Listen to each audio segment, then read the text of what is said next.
Licensing of banking కంపెనీస్కి వస్తే ఇది మీకు అందరికీ తెలుసున్నది. Reserve bank of India section 26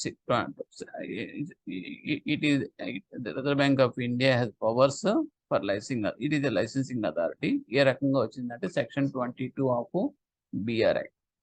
ఇక్కడ చాలా చాలా ఇంపార్టెంట్ అంటే మనం కన్ఫ్యూజ్ చేయడం కోసం రిజర్వ్ బ్యాంక్ ఆఫ్ ఇండియాకి ఇచ్చే లైసెన్సింగ్ పవర్ ఏ సెక్షన్ ప్రకారం వచ్చిందని చెప్పినప్పుడు section 22 of RBI, section 22 of BR act అలా పెడుతున్నప్పుడు గబుక్కున ఆర్బిఐ యాక్ట్ పెట్టే అవకాశాలు చాలా మంది చేస్తుంటారు. సో ఇట్ ఈస్ వెరీ కేర్ఫుల్గా చదువుకోండి. Without any confusion it should be crystal క్లియర్గా ఉండాలి మీకు ఏదైనా సరే. So section 22 of BR act mostly reserve bank of India functional areas అన్నీ కూడా almost it licensing authority balance sheets ఏ సబ్మిట్ చేసి ఇవన్నీ కూడా మోస్ట్లీ అన్ని కూడా మీకు బిఆర్ యాక్ట్ అనే వస్తాయి. రిజర్వ్ బ్యాంక్ ఆఫ్ ఇండియాలో వచ్చేది ఏంటంటే ఈసీఆర్ఆర్లు, ఎస్ఎల్ఆర్లు, తర్వాత ఈ మోస్ట్లీ అంటే కొన్ని మానిటరీ సంబంధించినవన్నీ కూడా ఇందులోకి వస్తాయి. Next section 35 RBI consider licence subject to satisfactory report any defects during inspection. అంటే సెక్షన్ 35 అనేది సింపుల్గా చెప్పాలంటే inspection by RBI, that's all. అంటే దాంట్లో ఇన్స్పెక్షన్ ఏం జరుగుతుందంటే డిఫెక్ట్స్ ఏమైనా ఉంటే కనుక ఇన్స్పెక్ట్ చేసి noticed RBI can withheld further action of licence అనేది ఏమైనా సరే చేస్తుంది. Okay, so section 35 is the that means inspection authority of that banking sector. What conditions in the report? ఏ ఉంటాయి కండిషన్స్ అంటే మెయిన్ ఆర్బిఐ వరీ అయ్యేదల్లా public interest గురించి ఎక్కువ స్ట్రెస్ ఉంటుంది. డిపాజిట్స్ ప్రాంప్ట్ పేమెంట్ జరుగుతున్నాయా లేదా, ఆల్ బ్యాంకింగ్ ఫెసిలిటీస్ అన్నీ కూడా కరెక్ట్గా ఉన్నాయా లేదా, నాన్ కాంప్లైన్స్ ఎక్కడైనా ఉందా, ఓకే, ఇటువంటికి ఏం తేడా పడాలని ఉంటే కనుక ఇమీడియట్గా they will go for that section 22 of BR act ప్రకారం లైసెన్స్ అనేది క్యాన్సిల్ చేసి పడేయచ్చు. ఓకేనండి. సో ఇది are the main conditions Reserve Bank of India will take into consideration. Okay.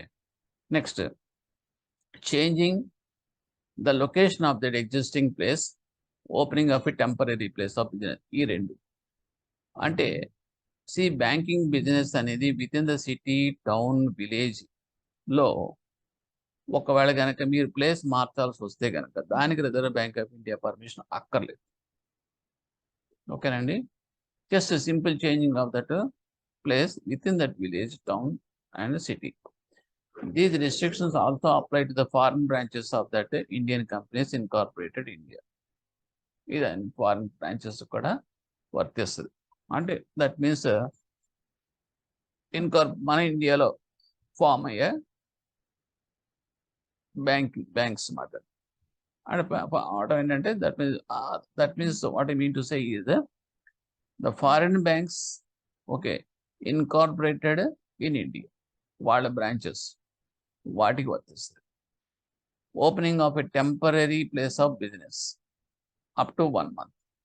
ఒకవేళ కనుక మీరు టెంపరీ బిజినెస్ కోసం మీరు కనుక బ్రాంచ్ సెటిలైట్ బ్రాంచ్ కానీ పెట్టుకోవాల్సి వచ్చింది అనుకోండి, దట్ విత్ ఇన్ 1 month అయితే దానికి affordable banking facilities for any exhibition, mala, conference of like occasion is exempt. Okay.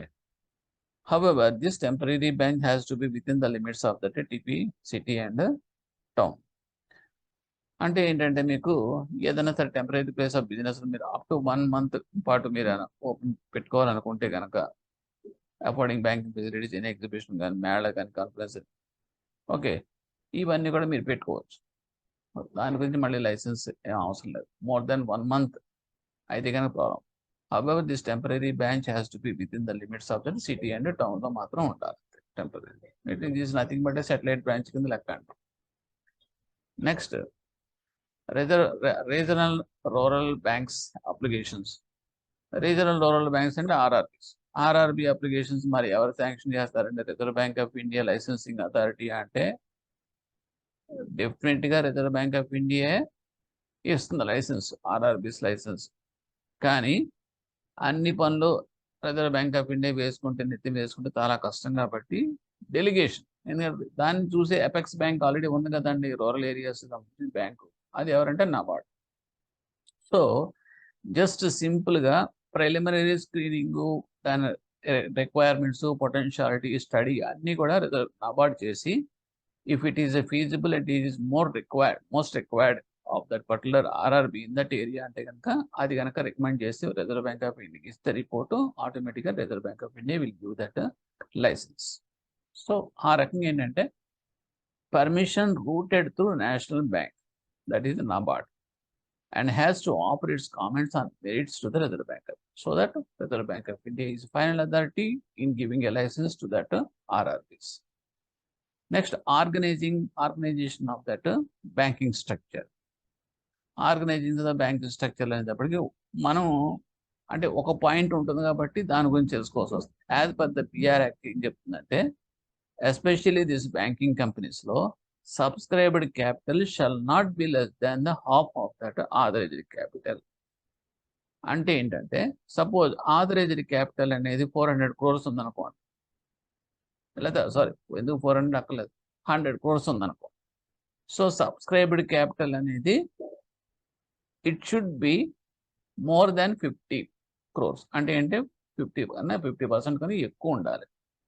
ఇప్పుడు మీకు చాలా మంది ఏంటంటే సబ్స్క్రైబ్డ్ క్యాపిటల్ అంటే ఏంటండి, పేడప్ క్యాపిటల్ అంటే ఏంటంటే, ఆథరైజ్డ్ క్యాపిటల్ ఏంటని చెప్పేసి అంటారు. There is a separate video on balance sheet part. There I have given the clear picture of this 3 terms. Anyhow will tell. Authorised capital అనేది ఏంటంటే మెమరాండంలో మనం ఫస్ట్ ఇనిషియల్గా మెన్షన్ చేసేస్తాం. This is my maximum limit to raise the capital from the public అని చెప్పేసి mention చేసి అది ROCలో రిజిస్టర్ చేసుకుంటే మన లిమిట్ ఫిక్స్ అయిపోతుంది.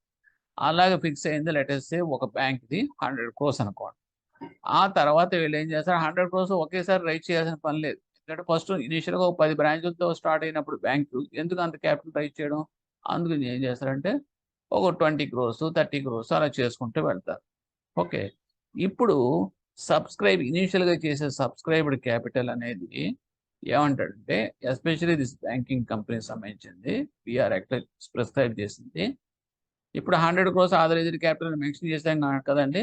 సో సబ్స్క్రైబ్డ్ క్యాపిటల్ అనేది కంపల్సరీగా మోర్ దాన్ 50% ఉండాలి. అంటే ఏంటంటే 55 56 60 రైజ్ చేయాలన్నమాట. సో అది condition. Next, foreign bank. Subscribe అంటే మీరు ఆఫర్ చేసేది, పబ్లిక్ నుంచి మీరు మొబిలైజ్ చేసే క్యాపిటల్ అని అర్థం. సబ్స్క్రైబ్ చేసింది, సబ్స్క్రైబ్ అంటే పబ్లిక్ సబ్స్క్రైబ్ చేసేది. నెక్స్ట్, పేడప్ క్యాపిటల్ అనేటప్పటికి అది వేరు. పేడప్ క్యాపిటల్ అనేటప్పటికి సబ్స్క్రైబ్ చేసిన వాళ్ళు అందరూ పేడప్ అవుతారంటే చెప్పలేం. ఎందుకంటే 10 రూపాయలు షేర్ ఆఫర్ చేశారనుకోండి, 100 రూపాయలు షేర్, దానికి మీరు 10 రూపాయలు కట్టి మీరు అప్లికేషన్ పెట్టుకోండి అంటే ప్రతి ఓడి పెడతాడు. అంటే పీపుల్ ఆర్ సబ్స్క్రైబ్ చేశారు, కానీ వాడు మిగతా టోటల్ అమౌంట్ అంతా కడితేనే అది ఫుల్లీ పేడప్ అవుతుంది. ఆ రకంగా ఉందంటే ఫుల్లీ పేడప్ కొంత ఉంటుంది, కొంత అన్పేడ్ కూడా ఉండిపోతుంది. సో అది separate subject, don't go to that extent. Now foreign bank అంటే ఏంటంటే, ఎక్కడైతే ఇన్కార్పొరేషన్ పుట్టుగా అవుట్ సైడ్ ఇండియా అయితే కనుక that is called the foreign bank. అదే మీకు important. Next, minimum capital, paid-up capital etcetera ఎంత ఉండాలి అంటే కనుక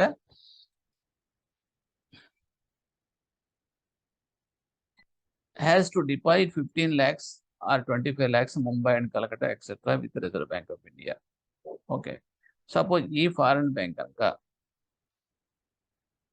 ఏదైనా paid up capital, I am saying the minimum paid up capital, and it should deposit with the Reserve Bank of India and ఎంత చేయాలంటే కనుక 15 lakhs చేయాలి. Suppose if it is non Mumbai and non Calcutta places అయితే కనుక, ఒకవేళ కనుక Mumbai and Calcutta places అయితే కనుక 25 lakhs they have to deposit with reserve bank of India. ఓకేనండి. నెక్స్ట్, ఇండియన్ బ్యాంక్స్ అంటే that means our own domestic banks. అక్కడికి వస్తే వాళ్ళు చేయాల్సిన డిపాజిట్ ఎంత అంటే కనుక, సపోజ్ ఏదైనా ఒక పర్టికులర్ స్టేట్లో, అంటే ఏం లేదండి, బ్రాంచెస్ అండి. సపోజ్ ఇనీషియల్గా ఏం చేస్తారంటే, ఆంధ్రప్రదేశ్లోనో ఫారిన్ బ్యాంక్ ఓపెన్ చేశారనుకోండి. ఓకే, సో ఆ స్టేట్లో వాళ్ళు ప్రెజెన్స్ అనేది బిగిన్ చేశారు, ఏ హైదరాబాద్లోనో ఏ విజయవాడలోనో ఎక్కడ అనుకుందాం. అంటే ఏమవుతుంది అప్పుడు, ఇప్పుడు ముంబై కాదు, కలకటా కాదు, ముంబై అనేది ఎప్పటికీ ఇది మహారాష్ట్ర అవుతుంది, కలకట్టా అంటే వెస్ట్ బెంగాల్ అవుతుంది. So our they presence is not belong to that. So other than these two కాబట్టి 15 lakhs అనేది డిపాజిట్ రిజర్వ్ బ్యాంక్ ఆఫ్ ఇండియాలో చేసి స్టార్ట్ చేసుకోవచ్చు. అదే కనుక మహారాష్ట్ర కానీ కలకట్టా వెస్ట్ బెంగాల్ అనుకోండి. సో ముంబై కలకట్టా అని సంబంధించిన ఎంటిటీస్ స్టేట్స్ కాబట్టి అవి ఆటోమేటిక్గా 25 lakhs అనేది డిపాజిట్ చేయాలి వాళ్ళ ప్రజెన్స్. ఇప్పుడు మన దగ్గర ఓపెన్ చేశారు. ఓపెన్ చేసిన తర్వాత బ్రహ్మాండంగా ఎక్స్పాండ్ అవుతుంది ఆ బ్యాంక్. ఆడు ఏం చేస్తాడంటే నెక్స్ట్ బ్యాంక్ చేస్తాడు, సరిహద్దులో ఉన్నది ఏంటి తమిళనాడు. తమిళనాడులో బ్రాంచ్లు ఎక్స్పాండ్ చేస్తాడు, ఓపెన్ చేస్తాడు. లేదంటే కర్ణాటకలో ఓపెన్ చేస్తాడు. మన బార్డర్ స్టేట్స్ అవే కదా, ఆ రకంగా. సపోజ్ అదే కనుక మహారాష్ట్ర ఓపెన్ చేసాడు అనుకోండి. ఓకే, ఇక్కడ ఏంటంటే ఓన్లీ ఒక స్టేటు వితౌట్ ముంబై అండ్ కలకట్టా కనుక ఉంటే మన బ్యాంక్స్కి వస్తే, మన డొమెస్టిక్ బ్యాంక్స్ వాళ్ళు వితౌట్ ముంబై కలకట్టా కనుక వాళ్ళు ఏదైనా పర్టికులర్ స్టేట్లో కనుక చేస్తే కనుక 1 lakh డిపాజిట్ చేయాలి. If more than one state without Mumbai and Calcutta, అంటే ముంబై కలకట్టా లేకుండా ఉన్న స్టేట్స్లో రెండో స్టేట్లోకి ఎంటర్ అయ్యారనుకోండి, మోర్ దెన్ వన్ స్టేట్ అంటే అది ఇమ్మీడియట్గా 5 lakhs వాళ్ళు డిపాజిట్ చేయాలి. If more than one state with Mumbai and Calcutta అయితే కనుక, ఐదర్ ముంబై ఆర్ కలకట్టా అయితే కనుక, అంటే దాని అర్థం ఏంటంటే సపోజ్ లెట్ us సే ఏపీ. ఓకేనండి, ఏపీ తర్వాత వాడు మహారాష్ట్రలోకి వెళ్ళాడు అనుకోండి. సో ఇమీడియట్గా ముంబై ఉంది కదండి, మహారాష్ట్ర ముంబై ప్రెజెన్స్ కదా అక్కడ, కాబట్టి 10 lakhs చేయాలి డిపాజిట్. అలాగే మనకి కలకట్టా ఒక రాదులేండి, ఇక్కడ ఒరిస్సా బార్డర్ కాబట్టి కలకట్టా మనకు సరిహద్దు ఏం కాదు కాబట్టి అది క్వశ్చన్ లేదు. ఓకే, అలా కాకుండా సపోజ్ తమిళనాడు అనుకోండి. సో దట్ మీన్స్ 1 lakh అనేది సరిపోతుంది. మోర్ దెన్ 1 lakh అంటే ప్రతి అడిషనల్ స్టేట్కి నాన్ ముంబై కలకట్టా అయితే కనుక 10,000 ఎక్స్ట్రా అవుతుంది. ఇది మీరు చదువుకుంటే మీకు అర్థం అవుతుంది. దాని ప్రకారం జస్ట్ ఫ్రేమ్ చేసుకోండి examples. Next, share holding in the banking companies. ఈ పాయింట్స్ 3 ఉన్నాయండి ఇక్కడ. Voting rights of the share హోల్డర్స్కి వస్తే బ్యాంకింగ్ కంపెనీలో మామూలుగా అయితే కనుక no ceiling on persons shares, ఎన్నైనా షేర్ కొనుక్కోవచ్చు బ్యాంక్ షేర్. కానీ బ్యాంకింగ్ కంపెనీలో సెక్షన్ 12 ఏం చెప్పుద్ది అంటే కనుక, suppose more than required shares ఉన్నాయనుకోండి, వాళ్ళకి ఏమవుతుంది, ఓటింగ్ రైట్స్ ఎప్పుడైతే వచ్చినాయో they may influence that decisions. ఆ బోర్డ్ డైరెక్టర్స్ కానీ బోర్డుని కానీ ఇన్ఫ్లుయెన్స్ చేసే రైట్ వాళ్ళకి వచ్చేస్తుంది. మనమైనా సరే ఇప్పుడు ఎలక్షన్స్లో మెజారిటీ ఆఫ్ ది పీపులే కదా మనకు రూలింగ్ అంతా గవర్న్ చేసేది. సో ఇక్కడ మెజారిటీ చూస్తున్నామని చెప్తే క్వాంటమ్ చూడలేదు కదండి. సో అలాగే ఇక్కడ ఏమవుతుందంటే మీకు షేర్స్ ఓటింగ్ రైట్స్ అనేది మీకు రిస్ట్రిక్ట్ చేశారు. అదేంటంటే not more than 10% of the total. Total అంటే ఏంటంటే మీకు టోటల్ క్యాపిటల్ సపోజ్ 100 crores అనుకోండి. ఆ 100 crores-లో క్యాపిటల్ ఉంటే అందులో నాకు కొన్ని షేర్స్ ఉన్నాయనుకున్నాను కాసేపు. అంటే నా షేర్స్ రెస్ట్రిక్షన్ ఎంతవరకు అంటే 10% ఆఫ్ దట్ 100, అంటే 10 crores దాటి నా షేర్స్ అందులో ఉంచుకోవడానికి వీలేదు నాకు.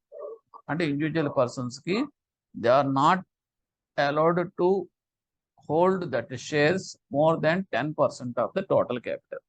దాని అర్థం అది. ఒకవేళ కనుక రిజర్వ్ బ్యాంక్ ఆఫ్ ఇండియా కనుక పర్మిషన్ ఇస్తే, అంటే with the permission of reserve bank of India, this can be relaxed up to 20%. So this is the conditions. Next, acknowledgement by the, that is only to avoiding of the risk only this terms is prescribed. Acknowledgement by Reserve Bank of India is must.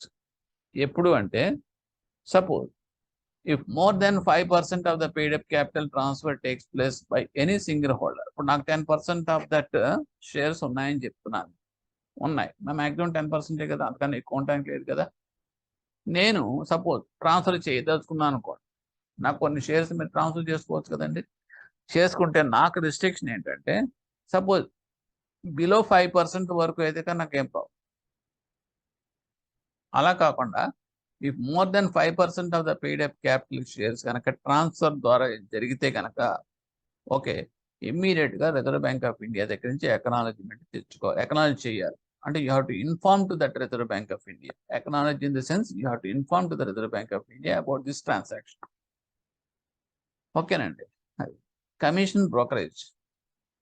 Should not exceed 2.5% of that price of that shares issue. ఇప్పుడు మన shares X bank అనేది షేర్స్కి public ఇష్యూకి వెళ్తుంది. వెళ్ళినప్పుడు వాళ్ళు ఏం చేస్తారంటే merchant బ్యాంకర్స్ని అలాగే కన్సల్టెంట్స్ని support తీసుకుంటారు. తీసుకున్నప్పుడు వాళ్ళ సర్వీసెస్ కొన్ని ఛార్జ్ చేస్తారు. అంటే ఈ ఈ ఇష్యూ అనేది పబ్లిక్ ఇష్యూ అనేది సక్సెస్ అవ్వాలి కాబట్టి they will give all supports to that particular issue. So ఇందులో బ్రోకరేజ్ కింద కొంత తీసుకుంటారు కమిషన్. అలాగే మనం పే చేసేటప్పుడు బ్యాంక్ వాళ్ళు ఈ కమిషన్ బ్రోకరేజ్ కింద ఇచ్చేది 2.5% of that price of the shares issue. Suppose నేను 100 crores కనుక ఇష్యూ చేశాను అనుకో, ఓకే, నేను కమిషన్ రూపంలోను ప్లస్ బ్రోకరేజ్ రూపంలోను I should not exceed 2.5 crores దాటకూడదు. అయితే 2.5% అంటే అదే కదండి, 100 crores I'm issuing shares. So 2.5% అంటే 2.5 crores దాటకూడదు. So this is the figure. Next dividend. Section 15 of that BR act 1949 ఏం చెప్పుద్దంటే ఇది ఇది ఇది it is giving that clear instructions to that banks. Okay, అదేంటంటే no dividend until all the capitalized expenses includes preliminary expenses, so loss incurred, share selling expenses, etc. fully written off. అంటే ఏంటంటే జనరల్గా ఏం చేస్తుందంటే బ్యాంక్స్ కానీ ఏదైనా సరే, okay, banking companies కానీ ఉన్నారు, డివిడెండ్ ఎంత ఎక్కువ ఇస్తే పబ్లిక్లో అంత ఇమేజ్ పెరుగుతుంది ఆ బ్యాంక్ మీద. 40% డివిడెండ్ ఇచ్చారా పలానా బ్యాంకు, 60% డివిడెండ్ ఇచ్చారా, ఇమేజ్ పెరుగుతుంది.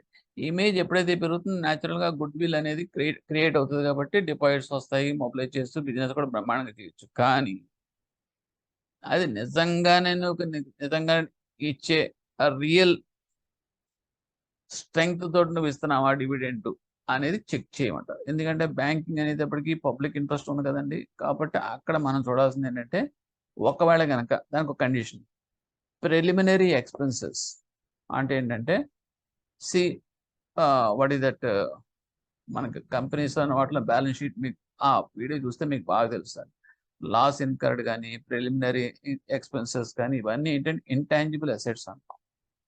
ఇంటాంజిబుల్ అసెట్స్ అన్నీ కూడా ఓకే మీరు కంప్లీట్గా ఫుల్గా రైట్ ఆఫ్ అయిన తర్వాత కానీ ఆ మిగిలిన దాంట్లో మీరు డిక్లేర్ చేయాలి. ప్రాఫిట్ మీదే కదండి డిక్లేర్ చేస్తే డివిడెండ్. సో ఇవన్నీ కూడబెట్టుకుని అవన్నీ కూడా అలాగే ఉండి రైట్ ఆఫ్ చేయకుండా పెట్టుకుని అప్పుడు మీరు డివిడెండ్కి వెళ్తే it is no meaning, it is highly risk. So that's why they put a condition that preliminary expenses, losses incurred and share selling expense కొంత ఖర్చు అవుతాయి. అప్పుడు మనం కొంత షేర్స్ ప్రమోట్ చేయడం కోసం కొంత ఖర్చు పెట్టాం. ఇవన్నీ కూడా మీకు పార్క్ చేసినవి అన్నీ కూడాను ఇంటాంజిబుల్ అసెట్స్ కింద అవన్నీ రైట్ ఆఫ్ అయిపోవాలి. మొత్తం రైట్ ఆఫ్ అయిపోయిన తర్వాత అప్పుడు మిగిలిన దాని మీద ఉంటే అప్పుడు మీరు డివిడెండ్ డిక్లేర్ చేయాలి. Until then no dividend should be announced, but this not applicable for bad debts. ఇది మళ్ళీ ఇక్కడ ఎగ్జామ్స్ ఇటువంటి ఆర్డర్స్ అంటే ఏంటంటే బ్యాడ్ డెట్స్ అనేది బ్యాంకింగ్లో ఒక పార్ట్. ఎందుకంటే ఇచ్చిన ప్రతి లోను కూడా డౌట్గా ఉండొచ్చు, చెప్పలేం. కాబట్టి అది as a course of matter business activity కాబట్టి దానికి మాత్రం వర్తించదు. లేదనుకుంటే అవి కూడా తీసేసి ఇంకా ఎప్పుడు డివిడెండ్ ఇవ్వలేడు. ఎందుకంటే బ్యాంకులో బ్యాడ్ డెట్స్ అనేది ఒక పార్ట్ అంతే. అలాగే ప్రొవిజన్ అనేటప్పటికీ మీకు బ్యాడ్ డెట్స్ మీద ప్రొవిజన్స్ పెడతారు. సో ఆ provisions already made, bad debts మీద ప్రొవిజన్స్ పెట్టారనుకోండి, సో పెట్టినంత మాత్రాన అవన్నీ ప్రొవిజన్స్ అన్నీ కూడా వైప్ ఆఫ్ అయిన తర్వాత కానీ రైట్ ఆఫ్ అయిన తర్వాత అప్పుడు కానీ పెట్టడానికి లేదంటానికి కుదరదు. సో అది మాత్రం exempted. Depreciation not capitalised or accounted for loss etcetera. అది డిప్రిసియేషన్ అనేది ఏంటంటే ఇది గుర్తుపెట్టుకో, డిప్రిసియేషన్ నాట్ క్యాపిటలైజ్డ్. క్యాపిటలైజ్ అంటే that means it is not debited profit and loss అని అర్థం. అలాగే అకౌంటెడ్ ఫర్ లాస్ ఇట్లా కానీ చేయదు అనమాట. That is also it's not it is exempted అనమాట. సో ఎగ్జామ్టెడ్ కేటగిరీస్ వచ్చినాయి ఏంటంటే bad debts provision already made, depreciation not capitalised or accounted for loss, ఇవి మాత్రం ఎగ్జామ్టెడ్. మిగతా అన్ని కూడాను preliminary expenses, loss incurred, share selling ఇవన్నీ కూడా కంప్లీట్గా రైట్ ఆఫ్ అయితేనే కానీ డివిడెండ్ డిక్లేర్ చేయడానికి లేదు. నెక్స్ట్ డివిడెండ్ డిక్లరేషన్ అనేది చేయాలంటే ఇంకో ఫ్యాక్టర్ కూడా ఉంటుంది. అదేంటంటే కరెంట్ ఇయర్స్ ప్రాఫిట్ మాత్రమే ఇస్తాం డివిడెండ్ అనేది. పాత లాస్ట్ అయిపోయింది ఇయర్లో ఎప్పుడు కూడా మనం డివిడెండ్ ఈ సంవత్సరం డిక్లేర్ చేయం. ఏ సంవత్సరంగా ఆ సంవత్సరం డిక్లేర్ చేస్తాం dividend. Based on that net NPS మనం డిక్లేర్ చేస్తాం డివిడెండ్స్. అదేంటంటే ఎలిజిబిలిటీ ఎంత ఉండాలంటే డిక్లేర్ చేయాలంటే క్యాపిటల్ అడిక్వసీ రేషియో 9% ఉండాలి. నెట్ ఎన్పిఎస్ అనేది <7% ఈ 2 కండిషన్స్ సాటిస్ఫై అయితేనే డివిడెండ్ డిక్లరేషన్కి ముందుకెళ్తాం. లేదంటే they should not come for declaring of the dividend. So again 2 points. Capital adequacy ratio 9%, net NPS <7%. Next, commence banking business. Banking business koste prior license Reserve Bank of India is the section 22. Adi meeku telusunnade BR Act 1949. For opening new branches or shifting branches outside the city, town or village, RBI permission is a must. Adi section akkarledandi 23 అనేది ఉంది. Okay, అది ఏ act ప్రకారం తెలుసు. అలాగే మనం already ఇంతకు ముందు చదువుకున్నాం. Shifting of branches within the town అయితే కనుక అక్కర్లేదు. అవుట్ సైడ్ ద టౌన్ అయితే మాత్రం మస్ట్. ఓకే, పర్మిషన్ కావాలి. Next, foreign banks are required to deposit. Foreign banks ఇప్పటికి కంపల్సరీగా వాళ్ళు డిపాజిట్ 20% ఆఫ్ ద ప్రాఫిట్, వాళ్ళు వచ్చిన ప్రాఫిట్ 20% కంపల్సరీగా రిజర్వ్ బ్యాంక్ ఆఫ్ ఇండియా తోటి డిపాజిట్ చేయాలి. Next, RBI directors should not have substantial interest in other companies. RBI directors అనేటప్పటికి మొత్తం ఎకానమీలో కీ రోల్ పాటించేది వాళ్లే. ఒక ఎకానమీ డెసిషన్స్ ఏంటి, పాలసీ డెసిషన్స్, తర్వాత లైసెన్స్ విత్ గవర్నమెంట్ యాక్టివిటీస్ ఇవన్నీ చేసేదంతా కూడా అందులో ఉండే బోర్డ్ ఆఫ్ డైరెక్టర్స్ అంటే వాళ్ళే కదా. సో వీళ్ళకి సబ్స్టాన్షియల్ ఇంట్రెస్ట్ విత్ అదర్ కంపెనీస్లో ఉండవు. ఎందుకంటే అంటే పర్సనల్ ఇంట్రెస్ట్ అనేది క్రియేట్ అవుతుంది. క్రియేట్ అయినప్పటికీ ఆ కంపెనీ కోసం వీడి పాలసీస్లో మ్యానిపులేషన్ చేసే అవకాశం ఉంటుంది. సో ఆ రకంగా they should not have any interest in the substance other companies. Next, directors maximum period అనేది 8 years. Directors maximum period 8 years ఉంది. Next, corporate governance transparency including the fit and proper criteria for directors apply to all banking companies and public sector banks. Fit and proper అనేది ఏంటంటే, okay, whether he is suitable in handling of any what is that governing of the corporate governance అంటే ఏంటంటే, suppose what ever the corporates అంటే corporate companies, అవన్నీ companies అంటే headed by that directors, managing directors ఇవన్నీ ఉంటారు చూడండి. వాళ్ళకి transparency అనేది ఉండాలి, హానెస్టీ, సిన్సియారిటీ ఇవన్నీ కూడా చూస్తాం. అంటే ఎక్కడ వాళ్ళు వైలేట్ అయ్యి అంటే పర్సనల్ ఇంట్రెస్ట్ కానీ లేదంటే ఫ్రాడ్ ఇంటెన్షన్, మాల్ ఇంటెన్షన్ కానీ ఉందనుకోండి, ఇమీడియట్గా ద బ్యాంకింగ్ కంపెనీ ఆ కంపెనీస్లో ఉంటే కనుక immediately they will be taken to task. Very serious. ఇది రీసెంట్గా ఒక 4 years బ్యాక్ కూడా జరిగింది. ఒక పబ్లిక్ సెక్టర్ బ్యాంక్, పెద్ద బ్యాంకు, అందులో దట్ సిఎండి అతను ఒక లోకల్ లోన్ ప్రపోజల్స్ వాటిలోను ఇరుక్కున్నాడు.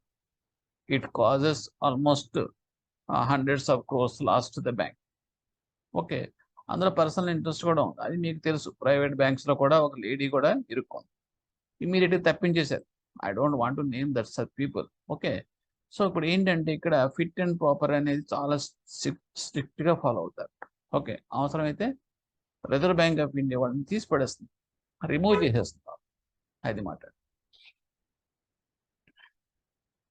నెక్స్ట్, సబ్సిడరీస్ ఆఫ్ బ్యాంకింగ్ కంపెనీస్కి వస్తే permitted only by banking companies since to prevent carrying on trading activities by acquiring a controlling interest in non-banking companies.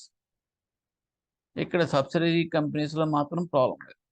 ఎందుకంటే ఇప్పుడు తనతో పాటు మిగతా సబ్సిడరీ కంపెనీస్ కూడా ఎదగాలి అనుకున్నప్పుడు మెయిన్ పేరెంట్ కంపెనీ అనేది సపోర్ట్ ఇప్పుడు కూడా ఇస్తుంది, ఇవ్వాలి కూడా. సో అక్కడ మీకు పర్సనల్ ఇంట్రెస్ట్ అనేది ఏమి రాదండి. ఓకేనండి. సో సబ్సిడీస్ బ్యాంకింగ్ కంపెనీస్ అది.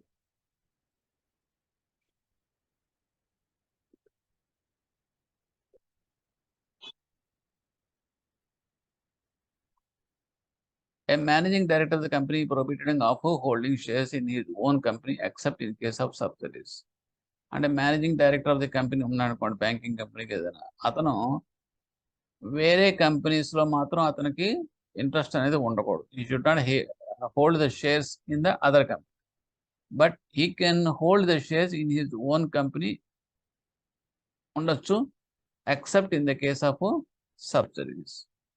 ఇక్కడ ఏంటి, managing director of the company prohibited of holding shares in his own company, prohibited except in the case of subsidy. Subsidies దా మాత్రం ఉండొచ్చు. Okay,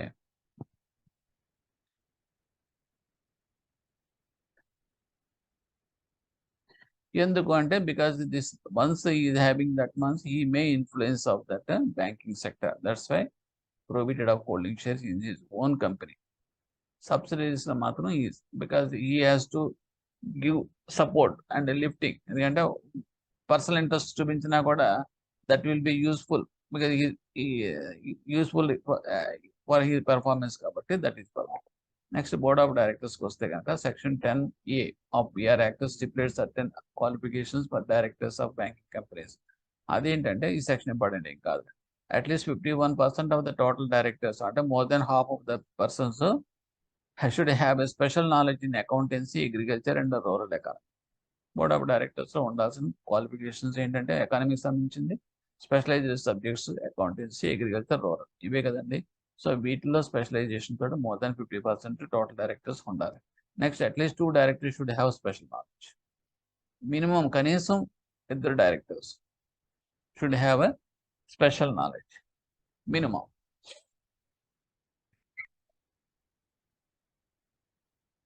Period of holding of office by director is already covered previously, that is 8 years.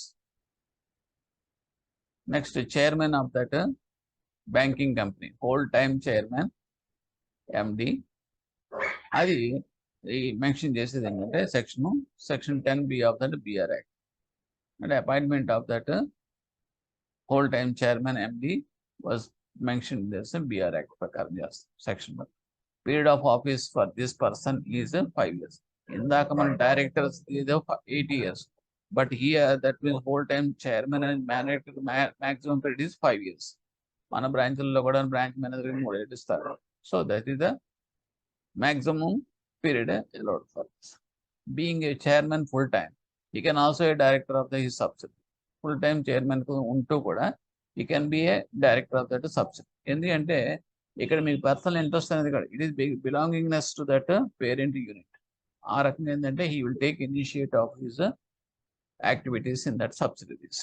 Okay, if RBI opinion about that chairman or MD not fit, ఒకవేళ కనుక fit, ఇందాక చెప్పిన example మాట fit కాదు, and because of his inefficiency కావచ్చు, లేదంటే fraud కావచ్చు, లేదంటే కనుక wrong policy, major policy decisions which will hamper that interest of the public, ఆ రకంగా తీసుకున్నా కూడా can remove are substitute but give reasonable time of 2 months notice to the person.